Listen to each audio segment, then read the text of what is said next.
Bah salut à toi, hein. J'espère que tu vas bien, j'espère que tu passes une bonne journée actuellement. Moi je passe une bonne journée actuellement, donc j'espère que tu passes une bonne journée actuellement. Sache que je vais te parler un petit peu quand même, beaucoup de Loki ces prochains jours.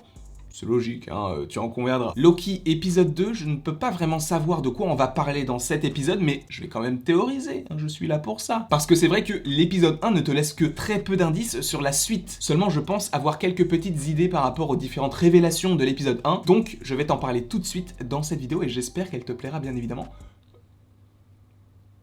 Voilà. Tout d'abord, dans l'épisode 2, j'imagine qu'on verra un petit peu plus Miss Minute. Pourquoi, me dirais-tu? Eh bien, tout simplement parce que bon nombre de critiques saluent le personnage de Miss Minute. Pourtant, quand tu la découvres dans le premier épisode, oui, elle est bien trop stylée parce qu'elle te permet d'en apprendre d'autant plus par rapport à la TVA, par rapport au Gardien du Temps d'ailleurs. Gardien du Temps, une petite vidéo arrivera bientôt parce que je pense que ça va changer par rapport à la série et par rapport aux comics. Bref, ce n'est pas le sujet, revenons à Miss Minute. Je pense qu'elle sera d'autant plus dans l'épisode 2 et de toute façon, cela m'étonnerait qu'elle n'y soit pas. Pourquoi? Parce que justement, dans cet épisode 2, on va y venir, hein, mais je pense que Loki va en apprendre d'autant plus sur ce qu'il va faire. Mais ça, on y reviendra. En tout cas, par rapport à Miss Minute, je pense qu'on la reverra parce qu'il y a beaucoup de critiques qui disent que c'est un des meilleurs personnages de ce début de série. Ok, je veux bien, mais pour l'instant, dans le premier épisode, ok, elle est très cool, mais est-ce que ça mérite d'être l'un des meilleurs personnages, d'être l'atout phare de la série? Je suis pas sûr, donc j'attends de la voir un petit peu plus dans l'épisode 2 et je pense qu'elle y sera un petit peu plus, et je pense qu'elle peut être assez intéressante. Et le fait qu'il y ait d'ailleurs de l'animation 2D, ça j'en ai très peu parlé, et j'en ai quasiment jamais parlé en fait. Je trouve ça juste génial de mélanger les genres. Là, c'est pas juste on met de l'animation pour dire qu'on met de l'animation, là c'est mettre de l'animation pour rendre la chose un petit peu plus compréhensible par tous. Parce que si tu expliques avec des mots trop compliqués ce que sont le multivers, le Nexus, la TVA, les gardiens du temps, ça peut paraître un petit peu plus compliqué. Alors qu'une sorte de vidéo institutionnelle entre guillemets en animation qui t'explique ce qu'est la TVA et toute son histoire et qu'on puisse comprendre un minimum, et bien là c'est d'autant plus intéressant pour les gens puisqu'on rentre vraiment dans une optique de te faire comprendre comme si tu étais un enfant. Parce que c'est vrai que moi le premier, j'ai pas tout compris, en tout cas durant les premiers visionnages d'Endgame, comment se déroulait le temps. Parce que pour moi c'est si tu changes quelque chose dans le passé, ça change forcément le futur. Et là où c'est un petit peu plus compliqué à comprendre, c'est qu'en soi, en allant dans le monde quantique, les Avengers traversent le temps, mais à travers certaines réalités, donc en fait ils ont mélangé un petit peu tout, et c'est peut-être pour ça que c'était un petit peu dur à comprendre. En tout cas, par rapport à Miss Minute, c'est là où le personnage est intéressant parce que justement elle est toujours joyeuse et qu'elle explique très bien la TVA, donc cela te permet de ne plus te poser trop de questions par rapport à Endgame et de savourer Loki. En tout cas, par rapport à Miss Minute,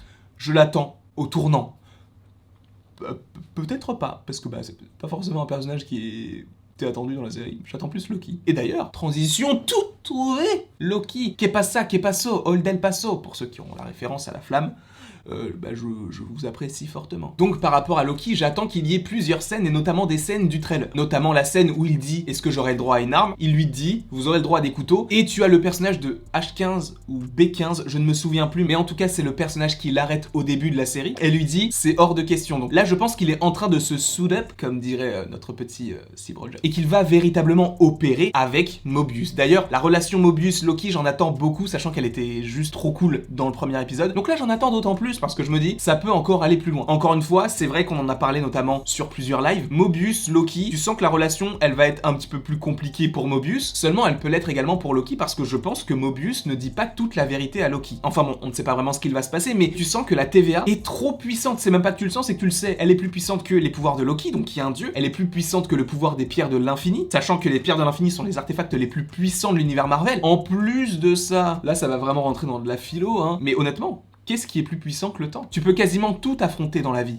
mais pas le temps. Quoi que tu fasses dans la vie, le temps défile, et le temps est la seule chose éternelle qui ne peut pas être arrêtée. Ok, t'as la pierre du temps, mais en soi, même la pierre du temps ne fonctionne pas dans la TVA, donc est-ce qu'il y a vraiment quelque chose de plus au-dessus que la TVA, et notamment plus au-dessus que les gardiens du temps? Je ne sais pas. Peut-être que Mobius ne dit pas toute la vérité à Loki. Même si on a compris que Mobius a dit à Loki que la personne qui le recherchait, c'était Loki, mais pas le Loki que l'on a nous aujourd'hui, mais un autre Loki, un variant Loki. Ne t'inquiète pas, une vidéo arrive, et elle arrive quand? Demain. Qui est sous la capuche. Donc ce que l'on comprend par rapport à ce que dit Mobius, c'est que l'un des ennemis de la série sera un Loki. Justement, pour moi, c'est là où tout a pris son sens, et peut-être que pour vous c'était logique, mais je préfère le rappeler, c'est qu'à la fin du premier épisode, je me suis dit, mais pourquoi est-ce qu'ils vont chercher d'autres Loki en fait? C'est juste pour réparer les réalités? Pour moi, c'est pas juste ça, parce qu'en soi, ils vont voir d'autres Loki, on le sait, il y a le Loki président, il y a le Loki sûrement roi d'Asgard, enfin, il y a plusieurs variants Loki qui vont apparaître et que l'on va découvrir avec Loki. Cependant, on peut se demander, mais pourquoi est-ce qu'ils ne vont chercher que les Loki, sachant que toutes les branches, ce ne sont pas que les Loki qui les ont fait fait, c'est le monde entier. Puisqu'à la TVA, on a vu un Skrull, on a vu un humain, on a vu d'autres personnes. On a vu Peggy Carter. Arrêtez avec ça, s'il vous plaît. Arrêtez avec Peggy Carter. Parce que ça m'énerve. Parce que moi-même qui vais toujours trop loin. Même moi, là, je trouve que ça va trop loin. T'imagines? C'est que là, c'est au-delà de mes limites. Même moi, j'aurais jamais pensé à ça en disant, c'est Peggy Carter. Deux choses. Pourquoi est-ce qu'elle aurait fait ça?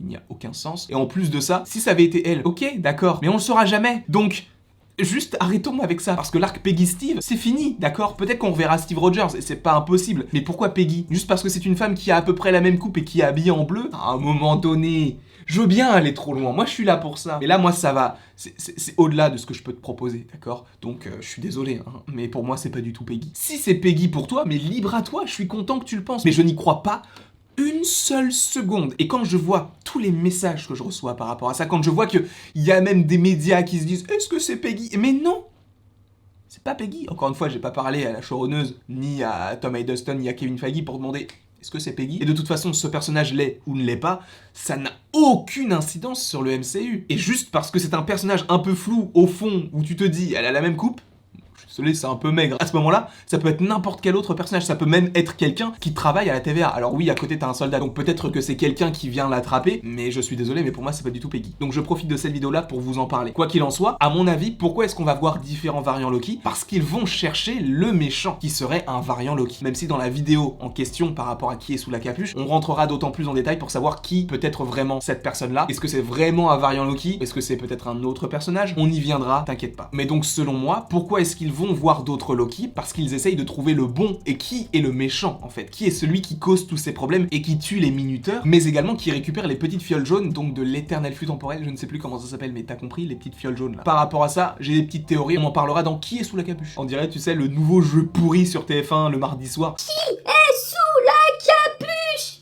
Pardon, je suis peut-être allé un peu trop loin. Mais t'as compris, il y a une vidéo qui arrive sur le sujet. Pourquoi est-ce qu'on voit différents Loki? Parce que je pense que Loki et Mobius vont aller voir les autres Loki pour savoir si ce n'est pas tel Loki, ou tel Loki, ou tel Loki, et qu'à la fin, on va découvrir que c'est le mec sous la capuche. Je ne dis pas que ça va se passer comme ça, mais que ça peut se passer comme ça. En tout cas, notamment par rapport à cet épisode, j'imagine qu'on ira à Pompéi, puisque t'as l'air de comprendre que Loki, à ce moment-là, c'est là où il va découvrir tout ce qu'il peut faire, etc., et où il va causer quelques problèmes à Mobius parce qu'il va faire n'importe quoi. Donc je pense que c'est notamment une scène que l'on verra à ce moment-là. Mais n'oubliez pas ce que je viens de vous dire.